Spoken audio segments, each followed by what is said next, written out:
Today's case brings us back to Ireland, and to the county Dublin. It brings us to a town called Goatstown. This is a small suburb town in Dublin 14. It is a residential area with various shops, restaurants, pubs and schools. Goatstown is home to the Knocknashee housing estate, built in the 1970s. You know it's posh because all the houses are detached and many of them have names rather than numbers. The most notable dramatic event to come from the little town is the case we are covering today. And this brings us to Tuesday the 28th of February 2006, when a body was found in a Knocknashee housing estate. And the body found was that of Siophán Mcloughlin. She was found locked in a bedroom. A cord from a vacuum cleaner was found near her body, and there were marks left on Siobhán's neck. A family member called to the house that morning at around 10:45 am. The alarm was then raised, and Gardaí then contacted Siobhán's husband Brian Kearney, who was at work. It was his birthday that day. Brian and Siobhán had met in 1989. Siobhán was 21, working as a chef at the same place Brian worked at. At the time she lived in an apartment, while 31-year-old Brian, he lived with his daughter from a previous relationship. His first wife had died after an illness. As the months went on, eventually Siobhán moved in with them, and they started their own life together. Siobhán would start her own catering business, while Brian continued being an electrical engineer while also owning a music shop that he would eventually sell. The couple then got engaged and they were on and off for a while, but they eventually got back together and then married in 2002, and then their son was born 6 months later. The couple would pool their money and purchase a 200-year-old hotel, which was called Hotel Salva. It cost around €2.2 million to buy, and the hotel was in Spain, on the island of Mallorca. It was a beautiful building on a quiet part of the island, which the couple restored to their own liking. They would go back and forth from Spain and Ireland, sometimes separately, and when Siobhán was found dead, she was found to be just back from Spain, and she was planning on going back over a couple of weeks later. First glance at Siobhán's death, it looked like a suicide, but it was quickly ruled suspicious. The morning she was found murdered, it was one of Siobhán's sisters who arrived at the house that morning, Niamh McLaughlin. She would call to the house very often as she would park her car in her sister's driveway before she would make her way to work. But this morning was different, as she found her sister's son downstairs in the house on his own, with no adults in sight. She then went upstairs to her sister's room, but the door was locked. She then called her mum and dad, who arrived at the house as soon as possible. Siobhán's dad, Owen, broke down the door to her bedroom, and he found her lifeless body lying on the ground. He then notified the Gardaí. The key for the bedroom was found inside the room, inches away from the door, as if it was pushed under the door and back into the room from the outside. There were no signs of a break-in in the house, and all windows and doors were in working order. With this, the investigation was then ruled as a murder. After the autopsy results came back, it was determined Siobhán was strangled with a cord from a vacuum cleaner, the same cord found beside her body. Brian was ruled as a suspect, as all partners in a case like this should be, but he had an alibi. Brian Kearney had been working all day that day. Brian had given a statement, and it said, the night before, Siobhán and her son had come home, which was at about 8:30.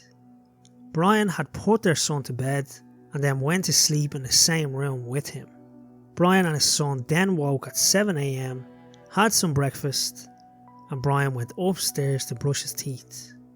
After this, he went in to check on Siobhán. It was in a separate room, but the door to the room was locked. He then called out, saying he was leaving for work. He went downstairs, gave his son a kiss, and then he left. During the investigation, door-to-door questioning was carried out in the area along with checkpoints. They were set up around Goatstown. This is to try and figure out who was around the area at the time of Siobhán's murder, or if anyone's seen anything out of the ordinary. The Gardaí said a number of items from around the house had been wiped down to try stop the gathering of evidence, while a number of items were thought to be missing from the house too. While the Gardaí were finding it difficult to gather any evidence for the case, the family were advised everything would be done to bring the killer to justice. With this, funeral plans were arranged for Siobhán, and her family put up a death notice with her maiden name McLoughlin, with no reference to her husband Brian Kearney, suggesting they knew something the public didn't. Siobhán's removal took place on Saturday the 11th of March from her parents' home in the town Dalkey. It was said Brian's family and Siobhán's family didn't even look or speak to each other throughout the funeral. Siobhán was laid to rest in a private cemetery at the Redford in Greystones, which was in County Wicklow. Months later, on Tuesday the 27th of June 2006, a man was arrested and he was questioned at the Dundrum Garda station. He was questioned at the station for 8 hours before being released without charge. As 9 months went on with no justice for Siobhán, her family held a vigil outside her Knocknashee home, with her sister saying, and I quote, "Siobhán was a terrific mother and a perfect sister and a daughter, a friend to the end, and she will never be forgotten." Over 200 people gathered to remember her that day. They sang hymns, brought flowers, and held up pictures of Siobhán.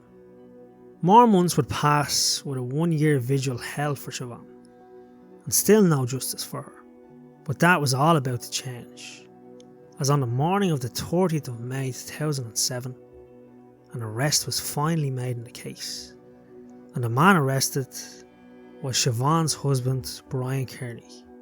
He was then brought to the Dundrum Garda station and charged with the murder of Siophan Mcloughlin, and his immediate response was not guilty. After 6 nights in Cloverhill prison, Brian Kearney was released on bail. He had to surrender his passport and sign on with the Gardaí once a week in the Dundrum Garda station. A trial date was then set for Monday the 11th of February 2008. When the trial commenced, Brian Kearney entered a plea of not guilty.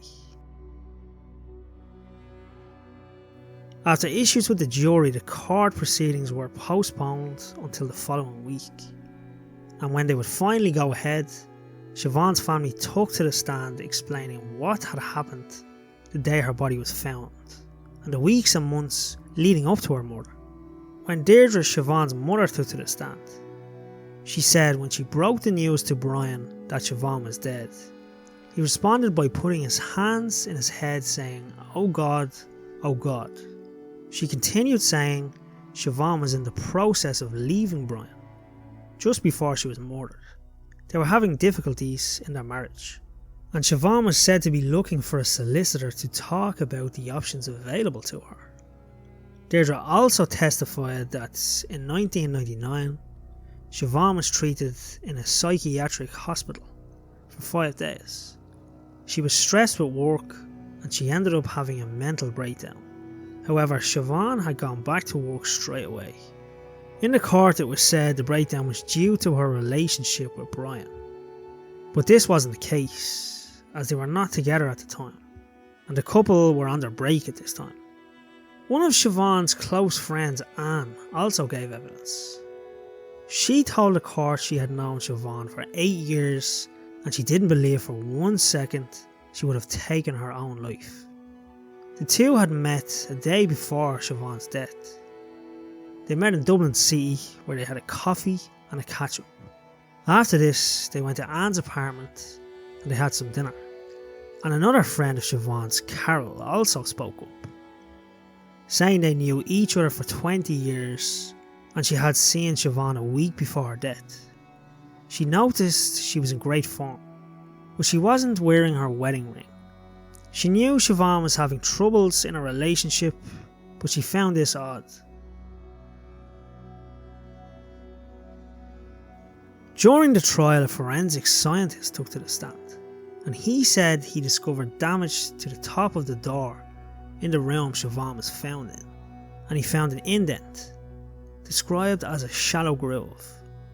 And in this groove, there was material that matched the cord that was found next to Siobhán's body. It was his opinion that the break in the cord happened instantly, and it had snapped. The flex of the cord was in forceful contact with the door, and this was consistent with a body hanging off the door. He continued saying that if Siobhán had tried to hang herself from the door, her neck would have had to be 6 feet off the ground. It was not feasible for her to manage this on her own. A shorter person would have had to stand on something to reach the height required for this. It was not possible this could have been done by Siobhán unassisted. As the trial went on, it was obvious before Siobhán was murdered, their marriage was coming to an end. The couple slept in separate rooms for months before her murder. Not to mention, when the house was searched, in the hot press there was a diary containing notes of her relationship, and with her diary was also her passport, and that was also hidden. And hidden nearby, rolled into wrapping paper, there was a sum of money. From the outside, it looked like Siobhán was getting ready to make a quick getaway, but she would never get the chance. And Brian Kearney and their son were the last ones to see Siobhán alive. On the 4th of March, the jury returned with a guilty verdict. Brian Kearney was found guilty of murdering Siophan Mcloughlin. The family cried and hugged each other as the decision sunk in, and they finally had justice for their family member. As the verdict was read out, Brian made no reaction. However, his daughter, who sat next to him, leaned into his shoulder and began to shake and cry. Brian was given a life sentence and sent to Wheatfield prison to begin his sentence. Later, he issued an appeal, but the appeal was quickly shot down and denied. Brian was refused parole on 2 occasions in 2019. However, he was granted 2 visits with his family outside the prison in neutral venues. This was an indication the parole board were going to begin the process of re-socialisation and reintegration into the real world. And this makes you think he may be paroled and released into the world in the very near future. Siobhán had her whole life ahead with her son, and she was likely excited for her new life without Brian. However, her life was cut short by the man she once loved. Thoughts go out to the whole Mcloughlin family. Thank you for watching, and I'll see you in the next one.